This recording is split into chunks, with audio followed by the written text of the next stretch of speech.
বুখারী শরীফের মধ্যে একটি হাদিস এসেছে, আম্মা জান আয়েশা রাদিয়াল্লাহু তাআলা আনহা বলে, আল্লাহর হাবিব সব সময়, শুধু রজব মাস না, সব সময় রজব মাস আসলে ইবাদতের মাত্রাটা, রাতের ইবাদতটা আরো বাড়িয়ে দিতেন, শাবান মাস আসলে আরো বেশি বাড়িয়ে দিতেন, রমজান মাস আসলে সারা রাত ব্যাপী ইবাদত করতেন। সুবহানাল্লাহ বলেন।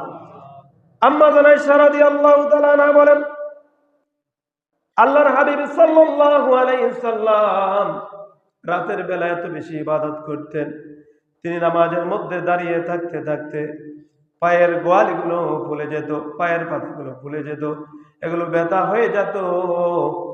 আম্মা জান আয়েশা রাদিয়াল্লাহু তাআলা আনহা বলেন, ইয়া রাসূলুল্লাহ, ইয়া হাবিবাল্লাহ, আপনার তো আল্লাহ রাব্বুল আলামিন সামনের এবং পেছনের সমস্ত গুনাহগুলো মাফ করে দিয়েছেন, আপনার সামনেও কোনো গুনাহ নাই, আপনার পেছনেও কোনো গুনাহ নাই, তাহলে আপনি এত কষ্ট করে কেন রাতের বেলা নামাজ আদায় করেন? আম্মা জান আয়েশা রাদিয়াল্লাহু তাআলা যখন আল্লাহর হাবিবকে প্রশ্ন করলেন, আল্লাহর হাবিব সাল্লাল্লাহু আলাইহি সাল্লাম বলেন, হে আয়েশা, আমি কি আল্লাহর শুকর গুজার বান্দা হব না? আমি কি আল্লাহর শুকরিয়া আদায় করব না?